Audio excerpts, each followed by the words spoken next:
to A Well-Designed Business. My name is LuAnn Nigara, and I'm so glad you found this podcast. Together with my husband Vince and our partner Bill, we have grown our company WindowWorks from the ground up. So I know and I understand the challenges you face in running your interior design business. I also know that your talent alone isn't enough to ensure your success. So on this podcast, we talk about strategies and practical steps to help you grow your business. But make no mistake about it, we have our share of fun here too, mixed in with those aha moments that I love so much. This isn't fluff. Nobody has time for that. Whether you are a new interior designer or a seasoned designer, I am here to help you create and to manage the kind of interior design firm that you dream of. It's straight talk and it's action. Are you ready? Let's get started. Hi, welcome to A Well-Designed Business. Today, my good friend Natasa Jones is with us. I have had the pleasure of watching this hashtag Smart Lady's journey from practically the beginning. And Tasha and I were talking recently, and she has so much going on that it was time to have her back on the podcast. Natasa is the CEO and Principal Designer of Natasa Jones Interiors. European architecture and fashion are rooted in her design style. She studied studio arts in her home country of Montenegro, where she learned the principles of art and design. Natasa continued her design journey in Chicago, where she obtained a degree in interior design. The last time Natasa joined us was episode 570, and she shared with us her super smart, super efficient strategy for taking notes. That is an absolute must if you are attending a webinar, a panel discussion, or possibly a conference. A conference, for example, like LuAnn Live. Hint, hint. LuAnn Live is back and in person this year, November 5th, 6th, 7th, and 8th in Orlando, Florida. My daughter, Christy of Sass Says Podcast, is co-hosting this event with me. It is called Health and Wealth, a well-designed business within a well-designed life. We are going to be talking, learning, and supporting each other in crafting meaning in both our business and our life. You know the saying, happy wife, happy life? Well, it's the same. Happy life, happy business. How can we expect to build a solid business if our life doesn't feel like it's on track? So join me and Christy, along with Cheryl Luckett, Brad Levitt, Rachel Bozick, and others this November 2023. Go to LuAnnLive.com to get your ticket. The event is sponsored by our good friends Nancy Ganskaufer and the Profit Insiders Group for Interior Designers, and Tracy Connell and her group coaching program, The Confidential, as well as by Duke Renders, simply the best rendering firm out there. So sign up and join me and the rest of us in November. And before you come, go back and listen to Natasa's show, number 570, so you can make the most of being there.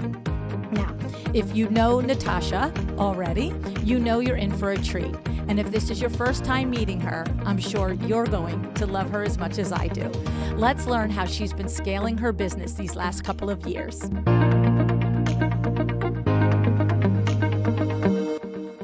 Hey, Natasa, thanks so much for coming back on A Well-Designed Business with me. Hey, hello. So happy to be back. So, Natasa, I have been watching you since you were a brand new spanking designer, like literally just hatched. I mean, How many weeks or months were you in business when we met that first time at High Point? You know, that is why I run to you every time something big happens, because I'm like, Mom. I was in business probably 6 months when we met originally. Yeah. So, and what's interesting is I knew Sarah was in business 6 months, Sarah Lynn Brennan. I didn't realize it was the exact amount of time, the two of you. Yep. We were exact same amount of time, exact same kind of situation we were in. And that's why you kind of, we told the story before, but you put us together and we still are in each other's corners. But Yeah. No, I mean, it's, there's nothing that I love more than traveling around High Point with a posse. like we just all go from place to place. And, I don't Yes. care if you come all day, you come half a day, you come for one spot, like, there's no compunction about it. There's no obligation about it. But I also enjoy it. Like, okay, we're all going here. And that's what happened with you and Sarah. You didn't even know each other. And you were both, I met you each. And I was like, wait, you're in business 6 months? You come with me, both of you, and like talk amongst yourselves all day. The one thing that I didn't say before to you, it was like someone told me about your podcast probably a month before High Point. And it wasn't even somebody in the design industry. I wasn't in the groups yet. Like I found Oh, you before I found the Facebook groups. oh, And that's weird. I saw you at High Point and I'm like, I'm gonna go talk to her. I'm like, what am I gonna ask her? I'm like, I don't care. I'm just gonna I'll just figure something out. So I think I asked you something about window treatments and you looked at me like, so I can keep a conversation going just like you. But it was funny because I'm like, I'm just gonna do it. What's the worst? She's gonna say I'm busy, I can't talk to you. And we ended up spending 2 days together solid, and of course 6 more years. Yes, absolutely. That's And it. I mean, Yeah. I know you always say you love seeing my growth and Sarah's growth, but we also Yeah. love seeing yours. I think your journey has been so inspiring and all the things you're doing. So I love watching you grow just as well. Aw, thank you. Yeah. I don't know that anybody's ever said that to me quite that way. Aw. And I not mean to say that no one's ever shared a compliment with me or acknowledged something that's happened, but to actually relate it to me watching you grow your design business, you've been watching me from the beginning grow this. And so that's pretty Absolutely. cool, Tosh. That's pretty Yeah. cool.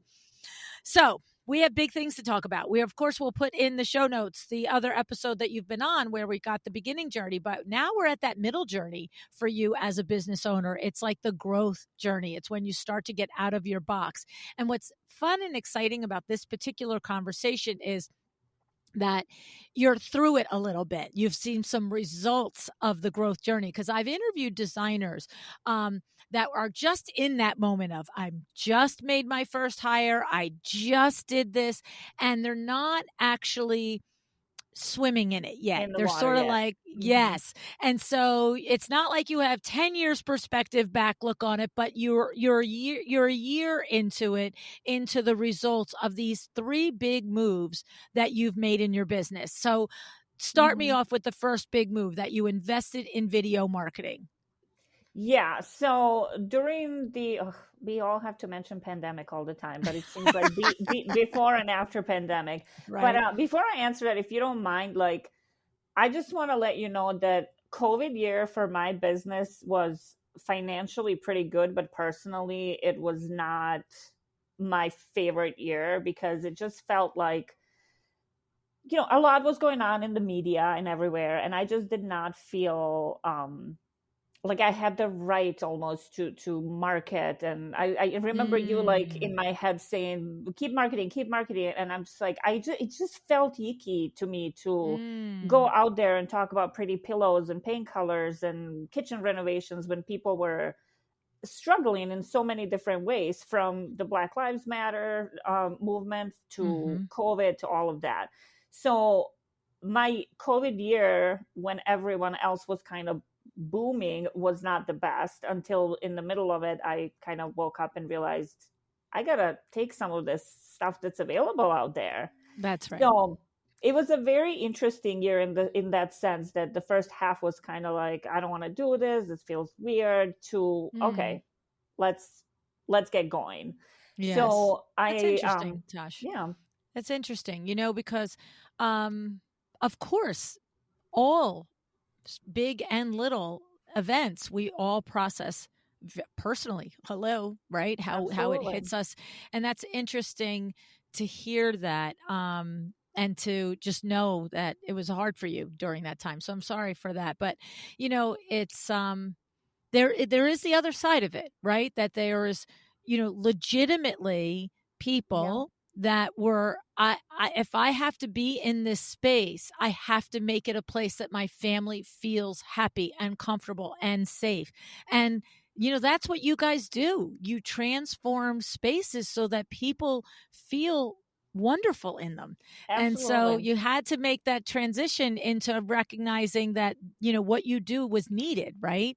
Yes. So that's kind of mid-year thing, right? Like I realized that it is needed and that it's going to provide people so much comfort, making their homes more beautiful and more functional and having places to work. I think I designed like 6, 7 offices in the second half of the year. I could Exactly. go with that one for a while, but yeah, so I just thought it was very important to mention that it was an interesting year in that sense that it was split in half. And Mm, that's when in the second half I decided, okay, now I'm not just gonna market myself kind of the way I'm used to with social media and word of mouth. I'm gonna invest in some serious marketing. And I found Brody, who is a wonderful, I always butcher his last name, Brody Kirsch. I can give you his info for later, but mm. he's a wonderful videographer. And my favorite part about it was I hired him saying like, okay, I want clients to go on my website and be able to see my process, to see, my professionalism. And I just gave him so many different pointers what I wanted to do. But little did I know, this guy is a storyteller. Ah, And it was very interesting. I showed you the video a while ago, oh my God, it was but terrific. it was so interesting because he asked me very little about my business and a lot about myself and kind of where I Mm. come from, and more of like, what is my motivation, what drives me, why am I in this business. And when he kind of pulled it all together, I was like, that's a lot of personal stuff, but the feedback has been amazing. I remember when you sent me that video, you texted it to me and Yeah, I watched it, that first one, and I was like, whoa. I mean, it really was I so love it. well done. And of course, we know that, right? Like, we know when we're going to do marketing that it isn't about the pretty pillow. What do I say to you guys all the time, Natasha? People Like, buy I people. expect you are going to make me a Yeah, beautiful room. yeah. That is a given. But talk to me about why I want to be, in the business with you. With Why do I you. want you to be my designer? So Brody hit it on the head there. He really did. Hmm. I just, again, I fought him on it. I'm like, this is not about me. This is about the business. But he's like, just trust me. And as you always say, like, you have to trust people in their own Yeah. lane, and trust their professionalism and trust that they know what they're doing. And I kind of let it go halfway through, and it turned out to be a wonderful video. I mean, I think every single consultation I go to, LuAnn, everyone says something like, oh, you're from Montenegro, where is that? Like, oh, I saw, you're here with your family, like, and they never talk about, oh, I saw that pretty living room that you did. They Exactly. watch it and they pick up on the personal stuff, so they know who's coming to their home. It's so true. It's so true. I mean, look, I'm a broken record. When somebody interviews a designer, they expect the outcome to be right. What they want Right. is the connection. Can I work with you? Do I feel like you get me? What are those things that will connect us on a level so that I feel like we speak the same language? Look, I just interviewed an integrator this morning, okay? And Hmm. it was so funny because I know we're going to talk about your experience with Katie later in the episode here. Yeah. But after going back and forth and me telling all of the things. Matter of fact, she's from Casey Gromer. I interviewed Casey Gromer a month and a half ago and the C Suite Boutique. So I just hired one of her integrators, right? Hmm. And after me going through and saying, all what I felt my needs were, my expectations, or what I thought that I understood that their services and their deliverables were, the last thing I said to her is I said to this woman, Stephanie, I said, Stephanie, I just want to know if you think you can show up and work with me every day. I said, because I'm not for everybody. Like, I'm a little crazy. And what she said, she goes, I actually love your intensity. And I was like, oh, see, she does get it. This is like, because that's a Yeah. thing. It's You not have for to. everybody. Right. No. And that's the whole point of our marketing. And for you to do that video and people to say, oh my goodness, you're from Montenegro, like, and the connection is built. Right. Yes, absolutely. I love it. Yeah. It's going to be on my website forever. I shared it with a lot of people on Facebook and in our groups, and just the feedback has been great. And not just because it sits there and looks pretty, but it actually um, allows people to get to know me a little bit before they Yeah. call. Yeah. And so we of course, in the show notes, we'll have a link to your website. And I encourage everyone to go and watch this video because it really is everything that Natasha is saying. It expresses her design, but it also expresses who she is as a person and who's going to show up at your door when you reach out to her. And that's the important part, right? Yeah. Okay. Love it. So that was a big leap, right? To make that investment. And as you mentioned in there, it's not just the actual, hey, I'm going to write the check for this, but it's actual showing up with the vulnerability and trusting the filmographer that their Yes. vision is on point. I mean, I had that experience with Jude, for crying out loud. My I God. I know. just was I like, love here, it. Jude, go. Yeah, you have to let them do their job. Yeah. When we go to clients, for whatever that is, window treatments, design, we don't want them kind of limiting us because they think this is how it's supposed to look like. So it's the same thing. You just gotta trust the person doing it. And yeah, it turned out to be Yeah. great. But that was Yeah. definitely my first kind of step into um I think when I messaged you about this podcast and I said I make a lot of big moves and I have a lot of big results. So it's one of the big moves that really created a lot of big buzz for me. Mm. Okay, so then let's talk about those results in that video now. So what happens is just were more people starting to reach out, or similar amount of people but more conversions easier? Like, what was the actual thing that you noticed that was different once the video was live? Better clients. Mm. And I think that's a How combination of kind of interesting. all the things that we did this year, but I think it's just a better quality client. Wow. Why do you think Absolutely. that is a result of the video? Like, explain what your theory on that is. I think it's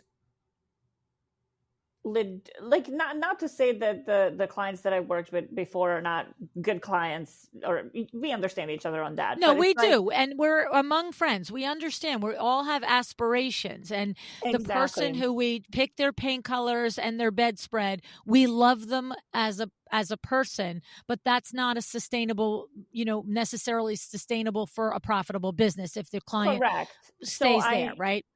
absolutely. So I no longer look like somebody that could just be hired to pick those paint colors and those pillows. I look like somebody that's a little more credible and somebody that has a little more experience and somebody that believes in herself and her business to the point that she's doing this video and putting herself out there for the clients that are a little more high end. So, what's interesting? I'm going to ask you because I know you've listened to most of the shows from the beginning. Do you remember years ago? It's got to be 5, 6 years ago that we had Pulp Design Studio on the podcast, and it was Beth DiTullo and Carolina Gentry. Mm-hmm. And I remember the focus. You know how I always like to have the podcast have like sort of a focus, is where we start Yes. off and we think we're going to talk about the whole time. Um, Theirs was about the videos they were doing. And we were going back to like 2017, Okay. 2018. And that was groundbreaking, and they had a series of videos on there, and we talked about the videos, and the girls talked about the same thing, how the videographer storyboarded it and planned it just like you would plan a design scheme, a design Yep. layout, right?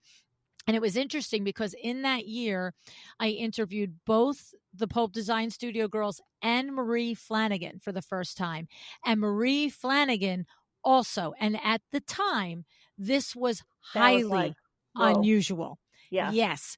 And it was these ladies were at the cutting edge of this and doing this investment when the rest of us were like, well, they say video is going to matter, but like, is it really worth the money? Right. And so it's interesting because you're here, and it proves the point that it doesn't matter if you did hear Beth and Carolina in Mm-hmm. 2017 or Marie Flanagan in 2017 or 18, whatever it was, and you didn't act and you want to act now. Like, it's not too late. No, And to up level your business and to show that other side of who and what you are and can do, right? exactly. And as I'm sure it's kind of already understood, but This is not just some, little phone video that we Like put a reels. together, Right. reels or Right. anything like Yeah. that. This is a truly produced video that, and we're going to keep doing them. We have 3 new build projects that are working on, and Brody is going to be following them from the beginning. And so that's kind of the second step of the video for our Mm-hmm. business.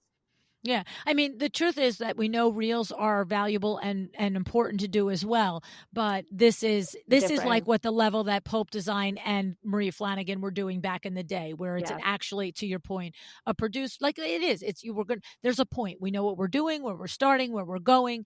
Look, there's many others that have built their platform and their awareness and their client base by doing the off the cuff video. That's one thing. But Mm-hmm. I think what you're saying is when you really are going to set yourself apart, not even so much from the other designer in town, but from who your existing Audience. client base thinks you are and to what you really are capable of being, right? Absolutely. Absolutely. Yeah. I wanted them to see a more serious, a more credible designer that they would feel comfortable calling. So I love it. I love it. Good lessons there. Now, the next thing, so you had 3 big things that you did. The next thing you did was you went out into a studio space. Tell us about that. I sure did. So at the time when everyone was getting out of their studios, selling their studios, moving out of them, going back to home offices, I did the opposite. Um, and I'll tell you why. So my husband and I, we've worked from home together our whole careers. My husband's in software sales. He's always worked from home, even before it was like a thing. Wow. So add kids on top of that and Whoa. school and growing sample libraries, I was like, I don't care that no one is going to knock on my door until this thing is over. I have to get out. So that was kind of one of the reasons, right? Because just like yourself, I am a very high energy person. I feed off of people's energies. And that was tough for me. Like there was nothing to feed off of except schoolwork and lunches. Not I very mean, creative. right? So that was one of the reasons why I wanted to do it. And then I just outgrew the space. I had too many samples, too many things, and so those are kind of like the tangible reasons, if you will. But I also, again, going back to the whole credibility thing, I wanted to build a space where I'm so proud of to like bring clients in, to do presentations, to host my people, to host my clients in.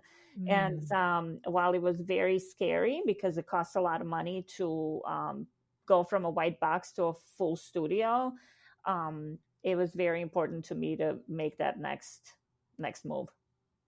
And the thing about it is it's I love the way you said those are the tangible reasons, right? We can have all the tangible reasons all day long and they make sense to us, but then combining that with the courage to put the check on the line there and to sign the lease and know that it has to come up every single month because it would be more comfortable to work out of the house. Like you've done it successfully for years. It wasn't like a quote unquote necessity. It wasn't, to your point, you and your husband worked home together for all of the years. Whereas there were others during COVID that found themselves all of a sudden having to work together and it didn't work. It was like one or the other was like, one of you have got to go because the other one can't think straight or whatever it Yeah. is. And so it's interesting. So talk us through that a little bit. Like, what steps did you take to evaluate it?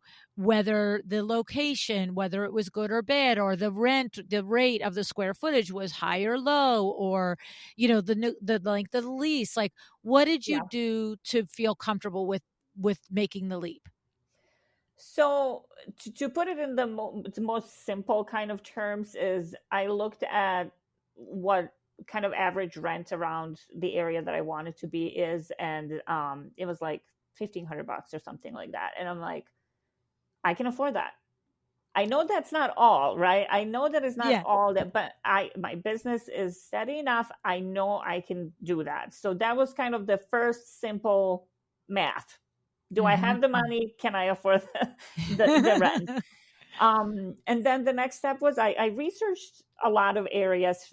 For me, it was very important not to be in like a strip mall or next to like a Walgreens or a gas station. I really wanted to be in an area where it's a little more boutiquey. So I found an area that is in a very, it's kind of an old part of the whole Milwaukee County area, but it's small town kind of vibe, but it's very central. So it's very close to a lot of people. It's a great area code for potential clients. So that was Nice. a very important thing for me. And I wanted a space that I did not have to be open 9 to 5, because a lot of spaces will have that as a requirement. Oh, that's Because interesting. right. So as you know, at this time I am still solo. So I had to still meet with clients and, help out with kids at home and do all those things. So I knew I could not be here 9 to 5, although it seems like now I'm here more than ever, but whole other story. So those were all the important things for me. And the fact that this was the time that everyone was moving out of their spaces, I was able to negotiate an amazing lease. Nice. I used a professional for that as well. Yeah, I hired a young lady, Sarah, and she negotiated for me, and we were able to know. And I, again, like you said, we're amongst friends, so I can share a lot of things. We as designers need a lot of things in these spaces, so I knew I had to ask for a lot and see what these landlords are willing to give me. But I was able to negotiate 6 months of free rent. Whoa. Go girl. In order to improve the space. Right. I knew you were going to say that. I was like, wait, because then she was going to improve. That's awesome. But that's a great trade-off for that landlord as well. He or she would have done that, knows they should have or wanted to do the same thing, but would never do it as beautifully as you would do it. And they didn't want to probably live through the doing of it and picking all of it. That's a great win-win. I love that. Yeah, that felt so great. And, it gave me a little bit of lead time to build some clientele as well and get on my feet, because the studio improvements was expensive. But yeah, you still paid for that lease, by the way. You just got to invest it in something. Some of it, though. Some of it I paid for. I want to talk about that, too. Oh, okay. Right. So I'm never afraid to ask, right? Like, I'm never afraid to, what's the worst thing that could happen? They say no, or they say we can't do this, but we'll do that. So while there was a little bit of negotiations, we were able to go down to those 6 months. So then my next step was to go to my go-to vendors, my people that have worked with me when I was a little studio baby designer that works from home, cabinet makers, countertop people, tile people. I went to them and I said, I want to carry your product, but I don't want to do it in the sense that it's a showroom, because I am a design studio. So instead of having a bunch of your samples, I have 2 ways of installing your product. So I want a quartz countertop here, and I want a mitered edge. I want to show the clients how it could be done. And over here, I want a porcelain slab, and I want it done this way. They said yes. Nice. I love it.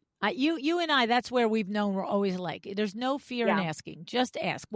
No is not the worst word in the world, and you can pick yourself up from it. And granted, but so many people say yes, and it's like you miss all the yeses if you're afraid to ask, right? Absolutely. And I really don't want it to come across that I was just, going around asking for freebies. This was a very kind of calculated decision, and who are the people I want to work with, and whose product do I want to display, and who are the people that I'm going to continue working with. So when my clients come in the space, I could say, this is the vendor that I carry. This is how they do the cabinets. This is a version of a full overlay versus a inset cabinets. So those are all important talking points when we're doing design presentations. But it was a combination of give me stuff so I can use it, but also give me stuff so I can sell it on your behalf. Right. No, I love it. I love it. It's the ultimate win-win. It's like a show house, right? Like all the trades and all the vendors, we contribute to our designers for a show house because ultimately our products are going to be in front of all the eyeballs. And we know that if we do a good job by delivering that product to you, then you can sell that product better. So yeah. That's awesome. I love that. And I love that the people that you had been supporting and doing business with came through for you, right? Because sometimes you run into small-minded people where they just don't get it. And you just look at them like, wait, what?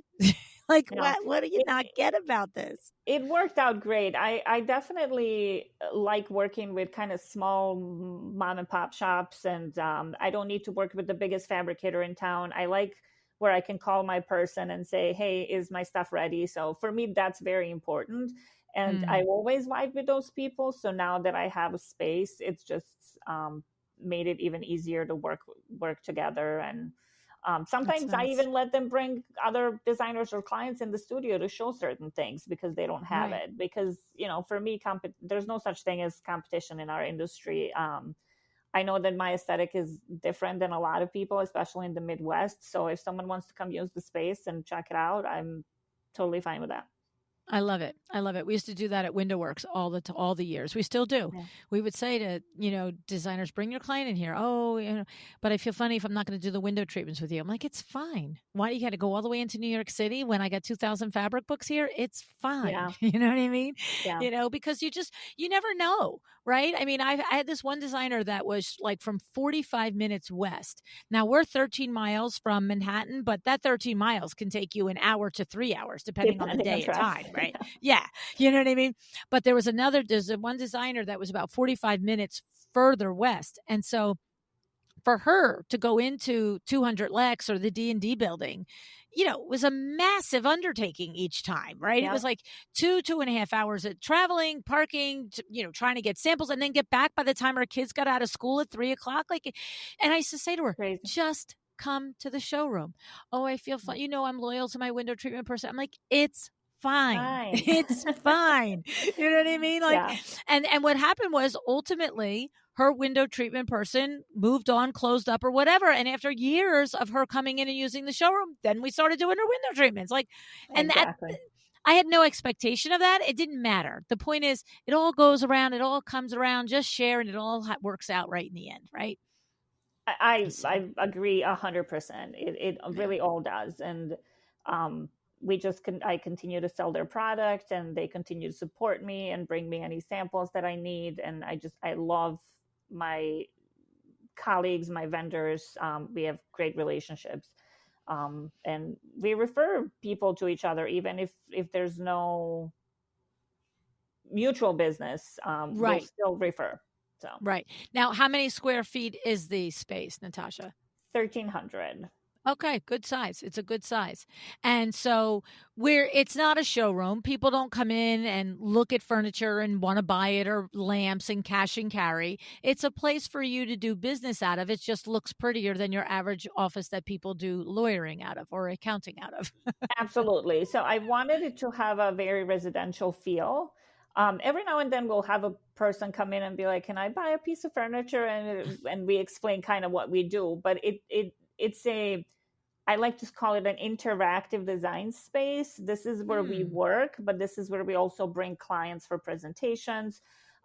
It elevated our design presentation experience so much because I used to truck all these samples with me and take it to the client's house, hoping there's a flat surface where I can make it all look pretty. 16 trips in and out of the house to get it all set up. Absolutely. And now there's a flat screen TV, their name is on it, their mood boards on it. My mom is in charge of all the sweets and pastries. So we do champagne and treats, and all the samples are, next to their respective other samples. So it's a very elevated experience. And that is main reason why I wanted to do this is if I wanted that luxury client, I wanted to be able to provide them with the luxury experience. So smart. So smart, right? I mean, you know that all of the designers that have come before you and that were already seasoned when you were just starting your business, this is the exact types of things that they've always talked to and taught us Yeah. over the years, right? Is Yeah. that the luxury consumer is different, and they expect different things. And if you don't deliver them, they just move on. If it doesn't feel right. Right? You can't even 100%. get to how beautiful your design is. You could have the best design, but it's the experience that they're after, right? It is the experience. And I want to pamper them. I want them to feel special. And I want us all to be dressed up when they come in. And I want the space personalized to them. I mean, we have from like a room fragrance to like, I want it to smell, look, feel, all of the things luxurious. You know, what's funny is I'm usually good about remembering who the episodes are, but I'm recalling an episode now, and maybe I'll remember it while we're talking. But I remember one of the designers, it's going back several years. She said that there's like an innocuous, I feel like it was because there was like some innocuous on the Q&A intake form about their music style. And wasn't it Dala Alfawarez?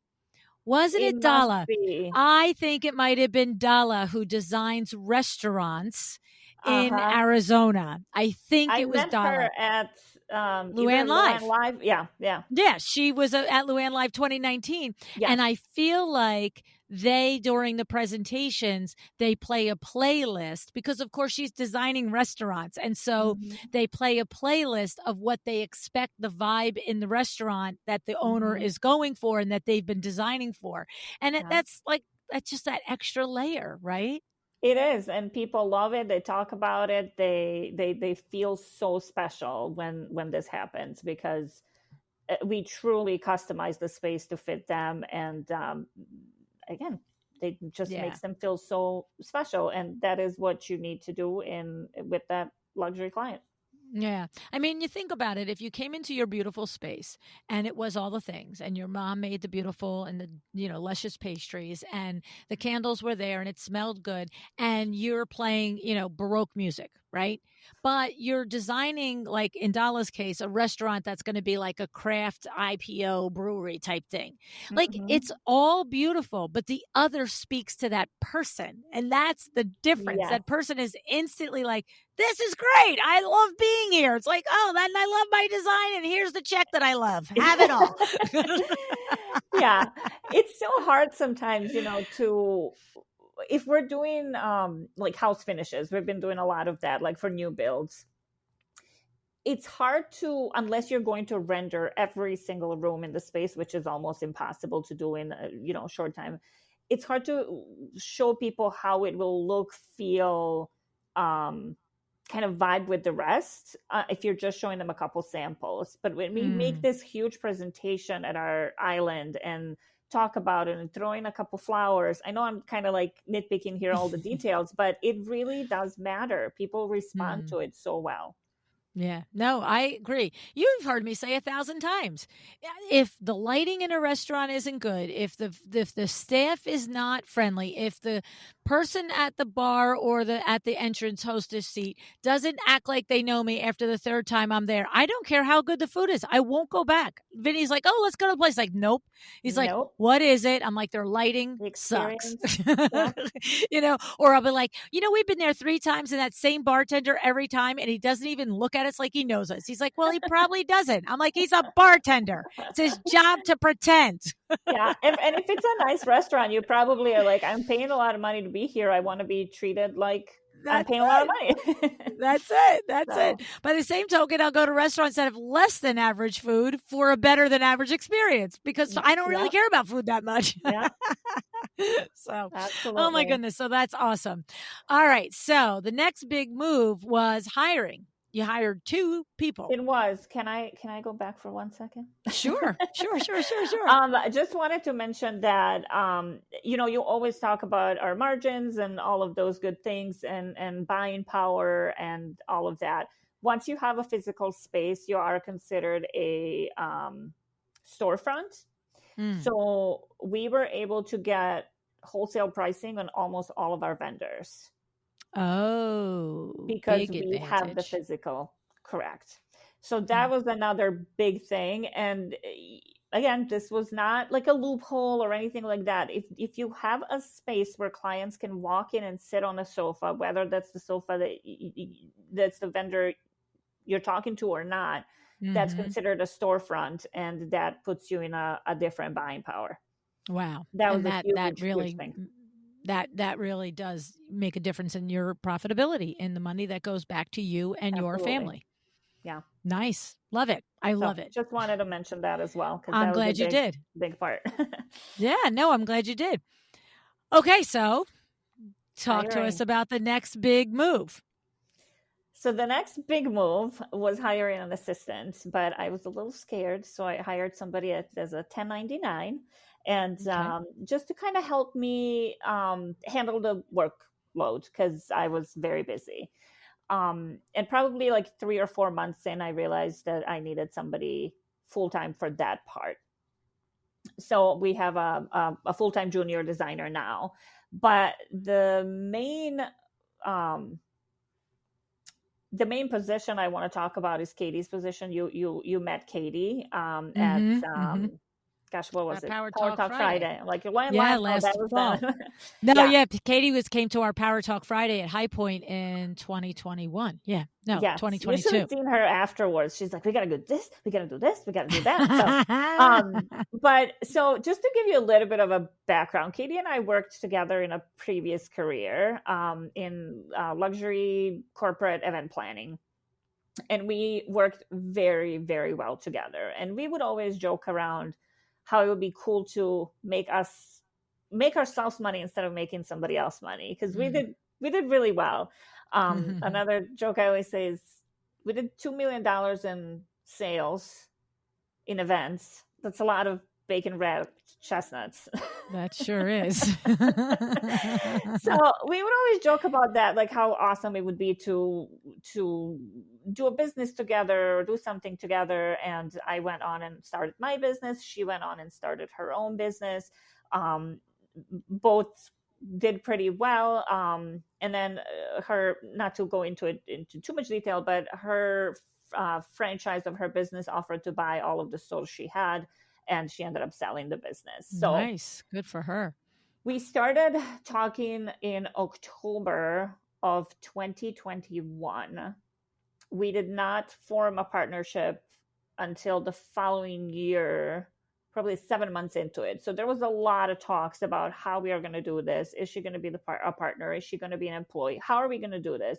I remember calling you a couple times, and you're like, I don't know what is she going to do for you, but it sounds like you trust her, and it sounds like your gut is telling you do it. So just figure out what the best way to do it is. And document it and have hard agreements. Yes, absolutely. Yes. So don't pretend that the details will work themselves out. They never do. So we took a long time to figure it out. So she started as an employee, but we're in the process of figuring out a partnership with, company evaluation and all of that. But nice. For me, I talked to Sarah and a couple other peoples before, and it's hard when we build something and we are so proud of it and we put all this time and money and effort into it to let someone in. But at the same time, I know what she brings to my firm, and I know that that would take, make her even more proud and willing to work with the firm. So partnerships definitely happening soon. So that's exciting. Nice. Congratulations. Yeah, but I mean, I'll let you take it. I have some notes, but I don't want to just talk. Every okay, time no. It's totally fine. So the thing is, at its core, what are the superpowers of Katie and what are the superpowers of you? I would say I have a very good, I'm creative. First, you're the design. Right. So first of all, Katie's not a designer. No, Katie has no Right. design background. She is Right. not a designer. So for me, I always knew I wanted to not just be a designer, but also a business owner. But it's Mm-hmm. really hard to be both and do it very well without that integrator, without somebody that can take, because I would say like I'm OCD, I'm pretty organized, I have my bleep together, but where is it? Like, is it in my head? Is it on a piece of paper? Or is it in a spreadsheet in a Google Drive that everyone can access and see, how it works? So it's my superpower is people. Her superpower is also people and systems. Systems, yeah. So this is the thing. It's like one of the core understandings of the two of you is that it never means that, like you said, your superpowers people and she also has that, right? It doesn't mean the other person doesn't also have talents in the areas that we have talents in. Because you know what? To be an entrepreneur, you're multifaceted. You have multiple areas that you can show up and be a rock star. But Mm-hmm. the core of it is, where do you do it effortlessly? Right. And that's the difference. And if you can find someone that shows up effortlessly in the places that you struggle to show up in, or you do show up in, but you don't love it to do it, that's where the magic starts to happen, right? Yeah. It's like me and Vinny. Vinny could sell. Vinny is $1 million salesperson. He sold 1,000 for 1,000 years at Window Works. He'll look at you and say, I'm better at it. Okay. But so if I'm a 9, he's an 8. It's not like I'm a 9 and he's a 2. Okay. Right. But you talk about being process and system driven. Well, that's a whole different thing. You see, he's a 10 and I'm a 2. You know what I'm saying? So it's like, it's finding that person that complements you, and where you overlap. If you respect the overlap and don't fight over the overlap, you're going to be fine. But Yeah. if you don't respect the overlap and you don't sit back and say, you know what, I actually am good here, but that person's better, let's let that happen. That's the tough part in a partnership. But you and Katie seem to be very clear headed on where the gaps are and where the overlaps are and where the strengths are. And that's the key, right, Natasha? Absolutely. Yeah, I think the overlap is again, to going back to being people persons, is that people. So I'll give you an example. First of all, Katie's official title is vice president, and I really wanted her to have a high title, not just for the sake of it, but for to kind of be able to run with it and not necessarily need my approval or okay for everything. So one of her first initiatives was business development, and we sat down and looked at who is serving the people we want to serve. Where are those people? Who is serving them? Is it high-end real estate? Is it contractors, architects? Who is it? So one of the first things is we reached out to a lot of builders and contractors and invite them to our lovely, beautiful studio to show them that we're legitimate, that we know what we're doing. Sometimes they need to see these things, right? Like phone call is not like, hey, can we work on a project together? It doesn't always read as well as, can we host you in our studio? Let's see how we can help each other. And we built so many great, I could talk about this so long, but we built so many great relationships in such a short period of time. But those relationships also require kind of consistency and nurturing keeping them nurturing. That's the word. So after the meeting with these people, it's all these ideas are happening. Everything is great. Katie doesn't let it kind of fall through the cracks. She follows up and makes sure that stuff actually happens. So, hey, you mentioned there's a kitchen that you're working on, and let us know if you want us to pop in, and whatever it is. It's important to approach it like you're meeting these people to see how it is to serve a client that you want to serve, or vice versa. But also, people that say yes to these kind of meetings get it, right? Yes. Like, they know we're not calling them just to make them coffee. They know we're calling them to talk business. So they get it. So it's just worked so well for us, LuAnn. Like we've booked amazing business from just doing those kind of things. But yeah. That's awesome, Natasha. That's awesome because you're so right. It's the person that says yes to that meeting is also not like, I got nothing to do on Tuesday. I'll come have coffee with you. They're also coming and thinking, what is this going to be? Where can this lead to? And what are these people about? And here's what they're doing before they're doing it. They're looking at your website. They're looking at your social. Always. They're making sure that everything is lining up with what you presented, that you said, we do this level work and we want to see if we could maybe collaborate with you, but then they're vetting it before they walk through the door. So the thing is, I love the extra nudge of confidence of being able to invite them to your studio. But if the other things are in place, you can do it at a neutral location, like a neutral, not mutual, a neutral. You can do it at a neutral location. So anyone that doesn't yet or doesn't aspire to or has no desire, to have a studio, it can be done. It's just, to your point, but it better be a nice coffee shop where right, like not Dunkin' Donuts, right? It has to be. You have to show, at least in our experience, is we really show up how we want them to see kind of our potential clients. So I'm dressed up. I'm professional until we get to know each other and then we start swearing around each other. But so it's really. I don't know if I'm expressing myself correctly, but it's really, you shouldn't go into these meetings, into these networking things as let me see how I can get some of their business. You really should go in seeing how you can help each other's business, because that's when kind of magic happens and things happen. I love it. I love it. I love it.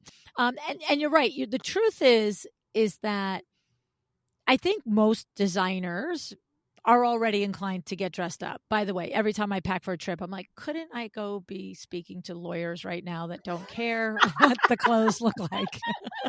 Oh my God, you're so right. It's like a 3-month planning. Yep.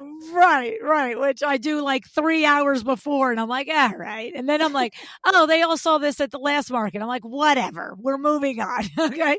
But the thing is, it is a matter of being put together, right? So it's that sort of a thing, because we've all had that experience. Like, we have it the other way. Have you? I've had this experience where I've maybe met an electrician on a project, or a carpenter or a plumber or a wallpaper hanger.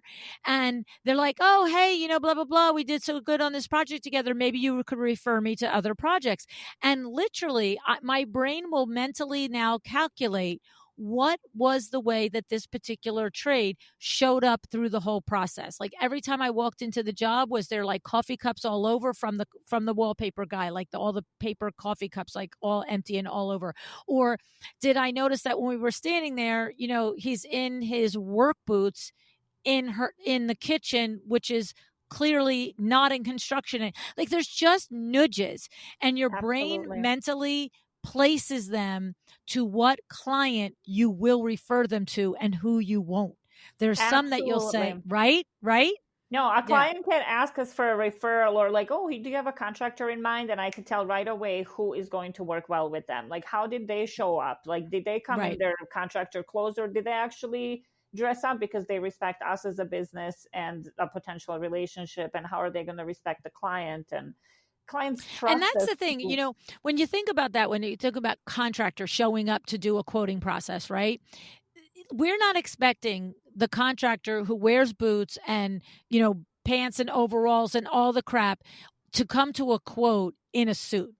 But there's a difference between the work jeans and the dress jeans. And there's a difference between, and there's a difference between the work shirt and just a button down or a polo. Like, there is that difference. And what I'm saying is that the contractor is making those same evaluations about us. Right. Yeah. So you can say you're a luxury interior designer, but if you show up to your simple coffee in your flip-flops and your shorts and a t-shirt and say, hey, for a first time meeting, oh, I was just on my way to pick up my kids to go to the park. Don't excuse the way I'm dressed. There's a disconnect, right? There is. Yeah. Yeah. It's like you said, the fifth meeting when you're cursing, you can be in your shorts and your flip flops. We all are happy then. It always happens right around the fifth. I do want to share quickly with you that one of those meetings was with a company called Reuven Brothers here. They're high-end luxury remodeler. And we clicked so well that first he offered to buy the company and I said no. Then he said, come work for me and I'll buy your company. I said no. So then he himself, Katie and I are opening another design firm in Colorado. Your eyes. Wait, what? So I'm like, I know you kind of have to go, so I don't know if I should drop this right at the end, but yeah. Oh my, holy cannoli. Okay, so why Colorado? Because so we were trying to figure out what's the best way to work together because we really clicked so well. And I wanted his firm to stay his firm and my firm to stay my firm.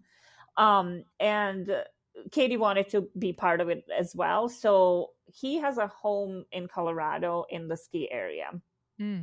So number one, it's not an area we need to be at all the time. We can work remotely. He can do all the selling. I will do all the designing and Katie can do all the business. Whoa.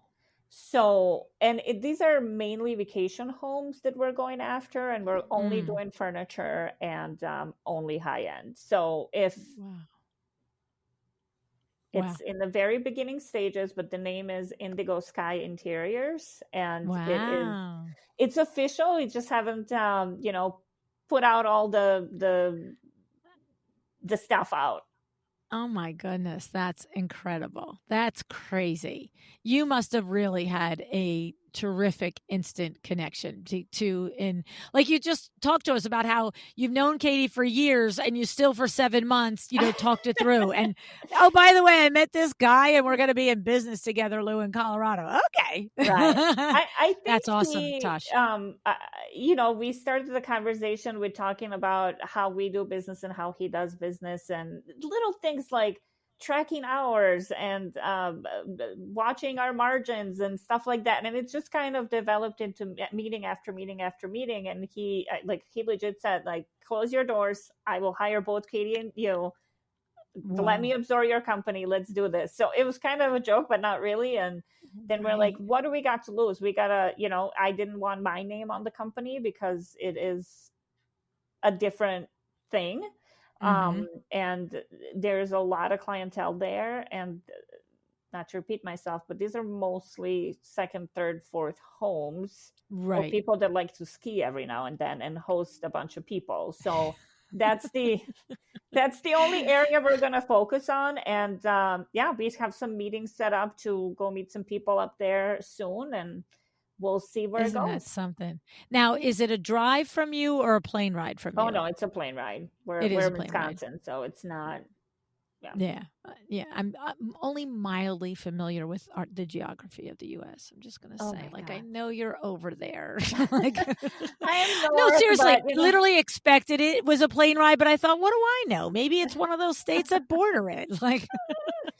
I'm bad at geography too, like American geography. I did tell you where European countries, but like all the Dakotas and all that. That's like, That's what I say. You get over there in the Midwest and it's all like, well, what is next to what over there? That's so true. That is so true. Oh my goodness. Well, I'm happy for you. That's exciting. So by the time I see you in LuAnn Live this November in 2023, you're going to have some news to tell about this, I'll bet. Yeah. We're taking it slow in the sense that we're not going to put a lot of marketing money into it, but you're just going to let it go. When he's at these places, Tony, in Colorado, people ask. So it's when it comes up, it'll come up, and we're excited. Yeah. That's great. I love it. Oh my goodness. Well, let me tell you what, I just cannot tell you how happy I am for you, Natasha, and what you have intentionally created these last 7 years. It's incredible. It's remarkable. And, it's funny because I don't have the front row seat to everyone. I usually hear where you've been and I hear where you are and I can hear the growth and the intention that went behind it. But with yourself and Sarah Brennan and Sandra Funk, there's just some of you that I've just been right there watching you and, just cheering you on and just so happy for, you do the work. That's the thing. Everybody gets the information, but there is the percentage of you out there that actually take the lessons and do the work. And you are one of the people that does that. So thank you so LuAnn. much for sharing it. You're welcome. I could talk about systems and Katie's implementation for days now, but that's a whole other podcast. It's true. Maybe Yeah. what we should do is we should get Katie on to talk about how she organizes her visionary designer partner. I would love to do that. There you go. There you go. That's the other thing. That is one of the most requested things that people say. Can you interview the people who run the back end? I think you should interview her, and I think you will love her. And she will tell you she chases me around with spreadsheets, and I fuss. I'm like, I don't want to talk about numbers right now. Like, I want to be able to ask her, hey, where are we at this week? Yes. But I don't like. It's weird. Like, I want to know, but I don't want to know. Yeah. As long as there's somebody that knows. That's it. You just want to know somebody knows. Exactly. So it's just been great. Somebody that you trust knows. Absolutely. Yeah, that's it. That's awesome. Well, all right. We'll have to get that set up. And in the meantime, keep on in there, lady. You're doing good. Thank you so much for being here, Natasha. Thank you. I love being here and sharing all the goodies with you. Like I said, I feel like a kid going, sharing the pride. So that's it.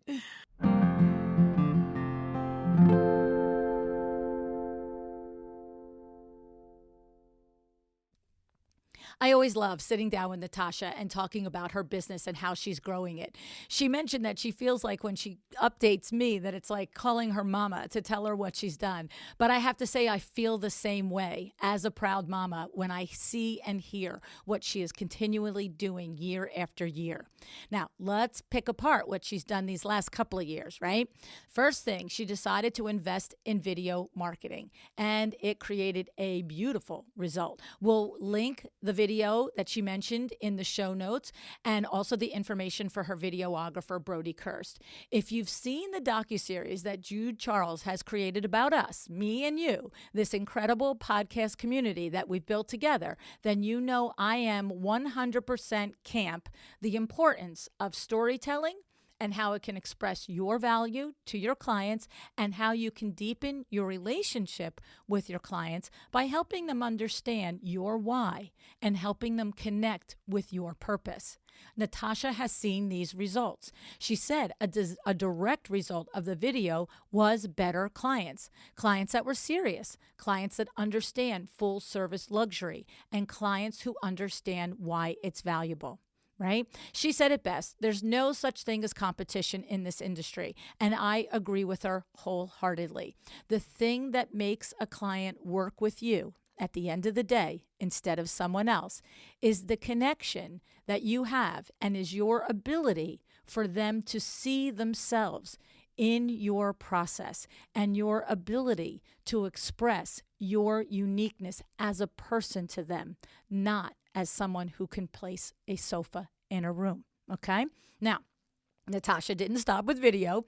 She also decided to step out of her comfortable space and home and get a studio, right? She wanted a place where she would be happy and proud to welcome her clients. And you heard it from her. Moving to a studio not only gave her that beautiful place to work, to entertain clients and trade partners, it also enabled her to better negotiate pricing with furniture vendors. And it occurs to me, if having a studio is something you too would like or have imagined for yourself, I just thought you could do a quick calculation on the ROI, on what it cost for the rent versus your projected savings on your furniture and, lighting and all the other purchases that you would now get better discounts on, right? I mean, that's actually a hard number data that you can do. You could look to see What did you purchase in furniture and fixtures and everything last year? Figure out what the additional savings would be by having the deeper discounts, and then just stack it up versus what the rent would cost. I bet you in some cases, depending on the volume that you do, you would make that money back the first year. Maybe it would take you 2 years. Maybe it would take you 3.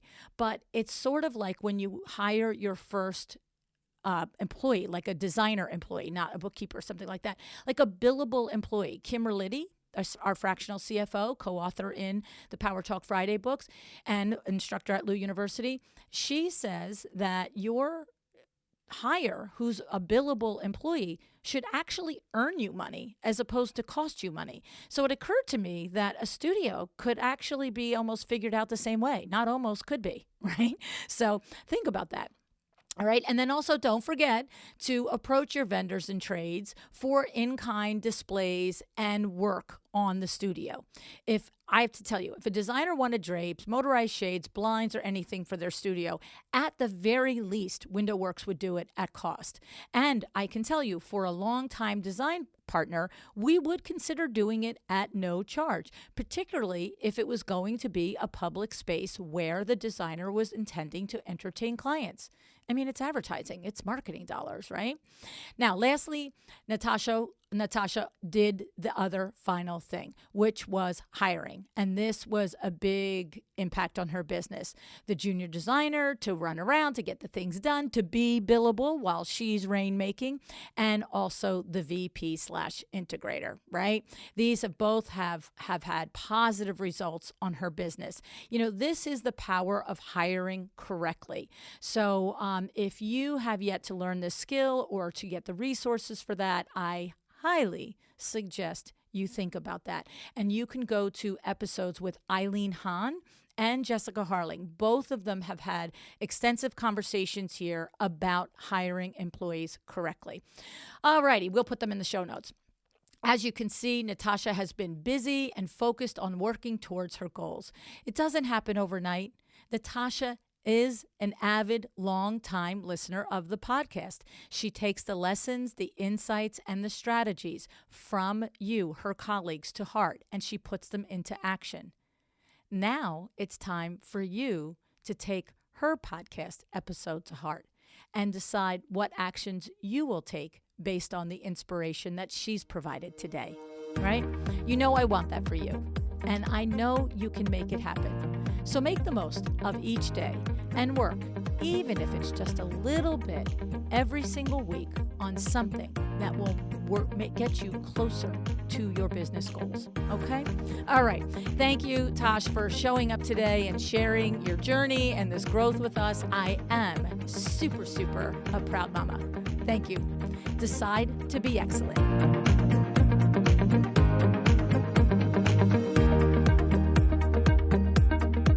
Thank you for joining me today. This podcast is a production of LuAnn Nigara, Inc. If you want to know more about me, my books, or LuAnn University, go to LuAnnNigara.com. And if you are interested in having Window Works help you with your next window treatment or awning project in the New York, New Jersey metro area, go to WindowWorksNJ.com to learn more. Have an excellent day.